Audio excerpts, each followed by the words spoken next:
I'm going to talk about geoengineering, but I want to share a story with you. Every time I'm asked to speak, I public speak for a living. I'll go into that, but I don't get nervous to speak to you. What I get nervous about is not getting emotional telling you my story.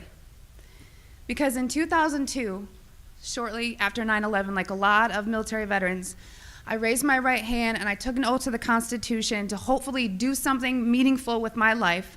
19 years old, unsure what I wanted to do. So I enlisted in the U.S. Air Force.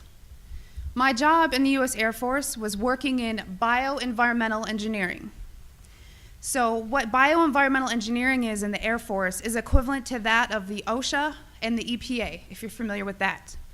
So we were an embedded liaison to make sure that we were tracking all of the aspects and impacts of the military, meaning what is the military doing and how is it impacting the environment, because we were accountable for that. Being government, we did not get any special treatment. We just couldn't be fined being another federal agency. EPA can, but not OSHA. So from the health side, it was knowing what you do in the Air Force. What does your job entail that is hazardous to your health? And I'm going to give you an example. Let's say that you were an aircraft painter, you were a mechanic. My job would go out to make sure I knew everything that you did, what you were exposed to, and how to mitigate and engineer out those hazards. Because we needed to, one, it's your legal right to be working in a safe and healthful work environment. So throughout 9 years, I worked as an industrial hygienist and an environmental specialist. There's two bases I was at that are called air logistics centers. What does that mean? It's not like a fighter wing, it's not really fun and amazing. What they did is they took aircraft that around every 10 to 15 years, they were required to be dismantled down to the last screw. So that meant every single industrial process you can think about, checking the metal integrity, making sure everything's good to go, or sometimes overhauling equipment. Part of my job in tracking the health hazards was to look at any time someone wanted to buy a chemical, any type of chemical. It was ordered through a system, and in that system, I had to go in there and say, the country we're in, we're not allowed to use this. We need to substitute it out with something a little less hazardous, while also maintaining the integrity for a technical order, meaning for that process, it says you must use, xylene or toluene to do this process.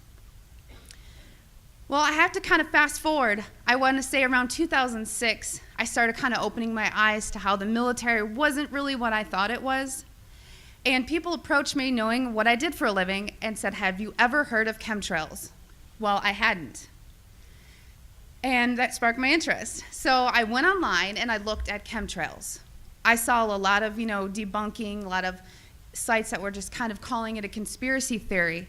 And I thought, well, geez, this is what I do for a living. Preventive health, making sure that people are not getting sick, especially in the workplace, and by things that we're doing that can affect, human health in the environment. To summarize it, in an attempt to debunk this conspiracy theory as I thought it was, I didn't debunk it. It literally changed my life. Like I said, this is hard for me because it's not easy standing here and telling my story.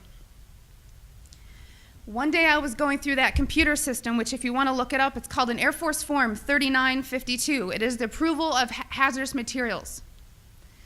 I was finding tons and tons of large quantities of aluminum, barium, strontium in the forms of oxides and sulfates. And of course I knew that there's industrial processes you may not have heard of, but it's bead blasting, pneumatic sanding, shot peening. There is certain medias that's similar to that is used. However, I had already accounted for that. I would sit and look at this computer system and say, this shop wants to order this paint. I'm going to tie it to a task. We had to know what was being used, why it was being used, tracking it cradle to grave on how we were going to dispose of it to be compliant with OSHA and the EPA. One of the legal requirements in approving these is looking at what used to be called the material safety data sheet. On that sheet, it's going to list the manufacturer. It's going to list some maybe acquired personal protective equipment that needs to be used or some ways to mitigate the exposures. These electronic MSDSs did not have a manufacturer name. They were very vague. They almost looked to me like somebody had made it and scanned it into the system. So I asked the question, what is this being used for? I never got an answer, so I didn't approve it. And it sat there. And then the heat came down. Why aren't you? Are you behind on your 3952s? Only a select few of us did that. So I started asking questions. And at that point, my demonization began. You know, I made my rank. I was decorated. I was a non-commissioned officer of the quarter. I won lots of awards. I had no reason for anyone to attempt to demonize me. So then I get moved over to the other Air Logistics Center. There's only 2 in the Air Force, which is in Warner Robins, Georgia. This kind of carried with me, and I thought, you know what? Should I revisit this? Is it worth it? Did I hit something? Maybe it's need to know. I started finding the same things at Robins Air Force Base. I was now doing some more investigation work. Part of what I did was to use a high volume air sampler to air sample up to, I'd say, a football field in about 10 minutes. I also conducted soil sampling because I thought, you know, if this is real and they are spraying this, it's going to get to the ground. So I conducted air sampling, I conducted soil sampling, and I was getting high levels of these contaminants. When I started asking the question again under a new commander, I never in my life thought I would have somebody look me in the face and tell me, I am questioning you. Is there something wrong with you? You've been looking really depressed lately. You know I can put you under a mental evaluation for up to 120 days. Who would take care of your daughter? Because I was divorced at the time. As soon as I heard that, I knew. It validated everything I ever thought. And I thought, I've spent 9 years of my life trying to protect human health, and here we are violating law after law after law. Just sitting here, instead of protecting the people, we are poisoning the people. And I've never got up so much courage from that fear of being thrown in a cage, because when you're in the military, folks, you're a number. You are a number, and every aspect of your life is controlled. I was so lucky that my enlistment was coming up and I was supposed to re-enlist. I ran and did not look back, and I have been blowing the whistle and shouting ever since. And I left October 27th, 2010. Thank you. It didn't just end there, though. You got to remember, there's a whole career field of people that work in bioenvironmental engineering. A lot of those people were told, do not talk to me. Do not talk to her. Do not email her. They were given no contact orders. Because my biggest thing was, if I'm just so, dishonest, don't you think somebody would come out and say, she was never in the military, or something negative to discredit me? They've ignored me, but they've tried to silence me. Every time I fly, I am pulled into a secret room. I literally am tagged in the system for the TSA. It is difficult. As an industrial hygienist, I do very well for myself, but it has been so difficult after leaving the federal government to maintain employment. Nowadays, everyone runs background checks on you, and the first thing they look at is, wow, here's a whistleblower. And you ask yourself, if this is true and we are spraying the people, where are the pilots? Where are the people? I don't know if you pay attention, but look at Snowden. Look at Manning. People don't come forward because these supposed Whistleblower Act protections that you have are not enforced, they're not supported, and they really don't exist. But what I want you to take from this is to understand that I am being completely honest with you, and that geoengineering is occurring, it's been occurring, it is not new, and your tax dollars are funding this. I 100% know that the U.S. Air Force was involved, and I think back to all these things that I never had noticed. If you don't know what to look for, you can't look for something. And once I realized a process they were trying to hide, people have come out of the woodworks, from EPA compliance officers to ex-people that I worked with in my career field, who I cannot state for obvious reasons. I've had pilots come forward. I've had people come forward that actually load the canisters on the planes.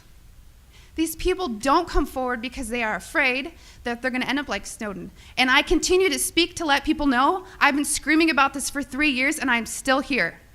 And why are you so afraid? Because many of these people are on active duty. And if you are willing to die for your country, supporting, the Constitution and defending us from enemies foreign and domestic, you are willing to die for your country, but now you're scared. You are scared and cowardly to talk about this.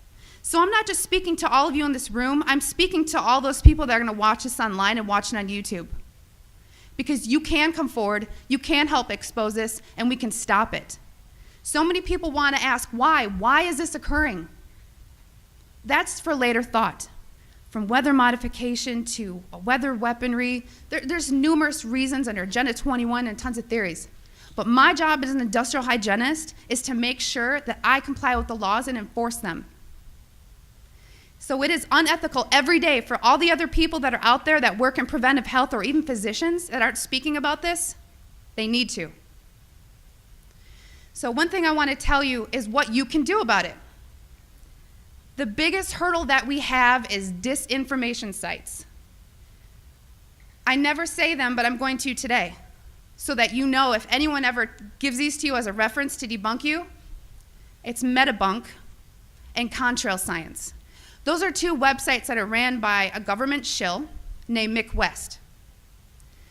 And he is a computer gaming programmer who tries to tell you about persistent contrails. So somebody who isn't even credentialed in chemistry or physics or ecology, none of that, is trying to tell you that you're crazy. Okay? So also on social media, don't just hit the share button. There are links. You have to understand that I have met people who used to be purposeful disinformation trolls, as we call them. These people are paid to pretend that they're you, to get you on board to believe a website or an article, just so that you look so vulnerable. And then later it will be deemed non-credible, and then you look non-credible. So please vet, research. And if you have something to write with, I want you to take down my email. It is Kristen, Kristen, Megan, Meghan, @gmail.com. And by emailing me, I can give you some information for what I'm about to tell you. If you still don't believe it, or you still want to convince people, there's something you can do. You can take a glass jar. It needs to be a glass jar, so there's no BPAs. Take a rain sample and take a snow sample. I tried to discourage the soil sampling because everyone's background of where you live is different. Because a lot of the materials that are used in geoengineering are natural occurring in Earth, just not in the industrialized form that they are used. So if you take these rain samples and you take the snow samples, email me, because I cannot publicly tell you where to send them, because we've actually been blackballed by labs who refuse to run our samples. And a problem that is occurring is people are sending in rain samples to labs that don't realize how low the limit of detection needs to be, because these are nanoparticulates. They're very small. So if you email me, I can tell you where to send in your samples, and it's only around $50. That may be tough on some people, but it's way cheaper than maybe what you assumed.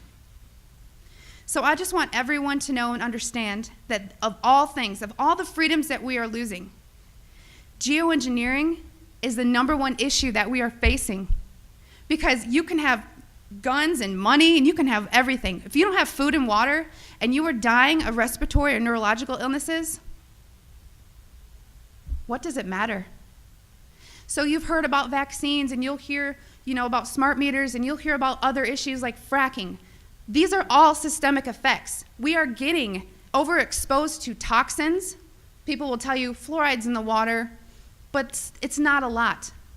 It is a lot, because you're getting it everywhere in your food, water that you drink. Everything is washed with that water. And you're getting it in your vaccines. All this, it's a coupled systemic effect, and our bodies cannot metabolize these toxins.